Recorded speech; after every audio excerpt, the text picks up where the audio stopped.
My God. No, seriously. MashaAllah. You 10? एक बंदा काफी होता है पूरी दुनिया को वक्त डालने के लिए। एक चिंगारी कहीं से लग जाए कि किसी बंदे को क्लियर हो गई बात। Oh, you're 10. Okay. What's your name? Amra. Amra. How do you spell that? Amrah. Okay. You have to think about this. Okay. Okay. Okay, it's only been 10 years with that name, so yeah. I understand.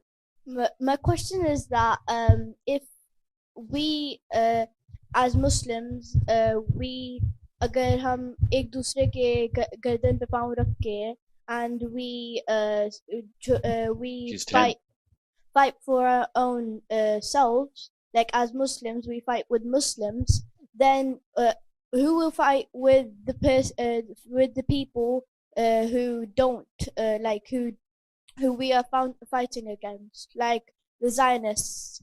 And if we own something, that then why are we scared of the people that aren't actually the people that we are? My God. No, seriously. MashaAllah.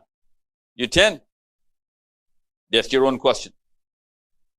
गर्दन पे पाँव रखने किसने सिखाया आपको?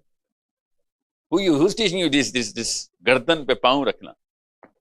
You know what that means, eh? Yeah, what does that mean? Urdu में बताओ.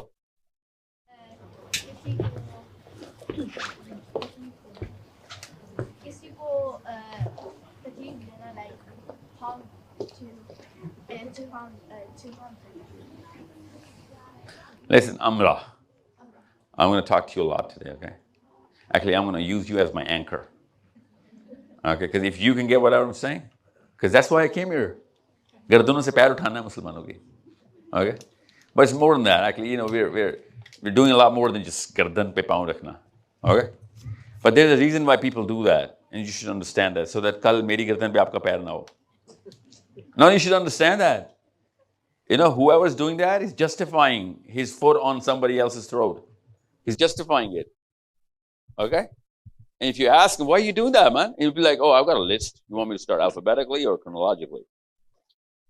Okay? Yeah, so I need girls like you to make sure why it's wrong, not just that it's wrong. Okay? MashaAllah. Yes. But we're gonna, I'm gonna answer this question during this, because this is why I came here. ये गर्दन से पैर उठाओ भाई. Okay, मुसलमानों के पैर क्यों आए मेरे ऊपर? I mean, it's okay कि Zionist पैर मेरे ऊपर आए. It's an element of pride.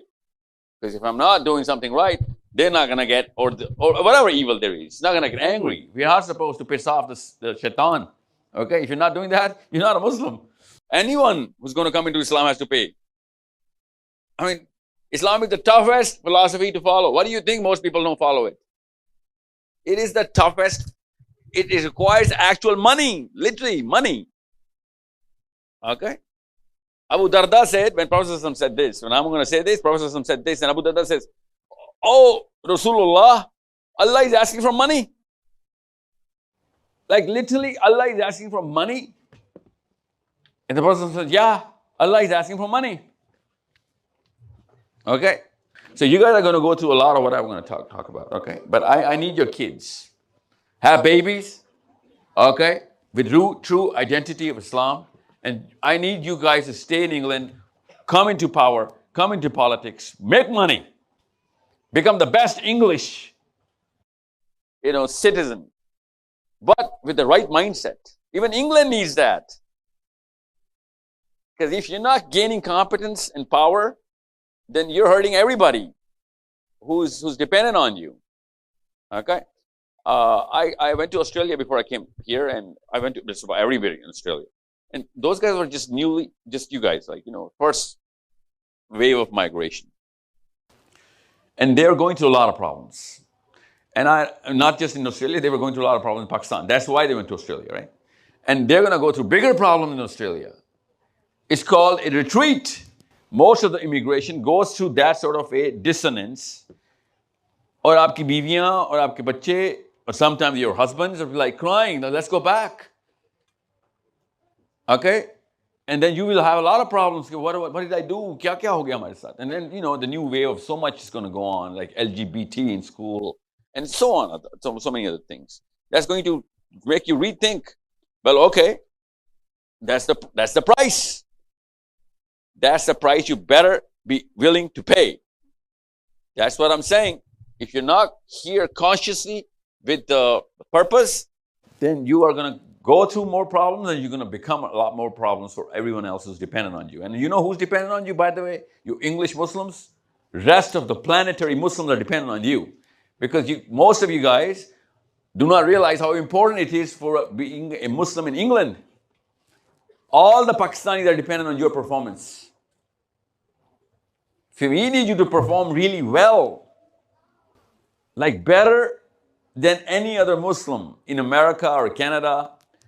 Okay, close to America. Okay. Whatever platform that you step on, the responsibility is inherited through that platform to the guy who's stepping on that platform. For example, I'm holding the microphone. Now, you all know that I'm supposed to be very responsible, saying everything very clearly and properly and correctly and accurately. You need me to do that. I mean, it goes without saying. Just like that. This is nothing compared to the English pedestal you're sitting on. Whatever you do, as soon as a woman, now Amra is 10. Amra, where's Amra? Where she left? Okay, who's Amra's mother? Your mother. You're her mother. What's your name? Farhana. Always tell me your full name. Women should also tell their full names, okay? That's part of it. Okay. So Amra is 10 now. As soon as my daughter is going to be 10, my wife will not remain her mother anymore. That's Islam. That's the basis of Islam. As soon as she's going to turn into 11th year, 12th year, her identity has to come on her own. My daughter, my son. But since I'm only going to be Mrs. Somebody, that's my identity, I will have to push my motherhood on her even if she's 40. That's why we see ammis practicing their ammihood on 30-year-old women and men. That child is not supposed to be your child. That's not a child of anybody. That's a functioning, able adult. He's supposed to be performing in a sociological and moral, most of all, psychologically, as an adult. But since my ammi is suffering from that Mrs. syndrome, she's going to push her ammihood, and I'm going to remain a little baby. That's why you see mama's voice there. You were supposed to be as independently thinking Fatima bint Muhammad, not Mrs. Ali bin Abi Talib. But you were always Mrs. somebody. That's why you couldn't perform as a person. And your performance was supposed to be on the child. You're supposed to bring her up or bring him up.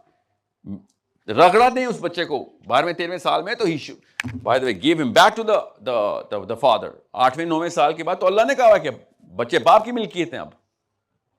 आप court में जाके देख लें. Go to any court in Islam or England. Who's going to get the custody after the 10th year? The father. The Islamic court is telling you how Islam looks at parenthood. You bring up the child in the 11th year and that's it. That's the father's job now. And he better, put him in the deeper part of the pool. Make him swim real well. But we push the kids back to our wives. And they're going to remain their mommies all their lives. And we're going to be mommy dependent. A real performing Muslim or anybody, non-Muslim, cannot be mommy dependent. We better come out of those little nests and start flapping our wings by the 12th, 13th, 14th year.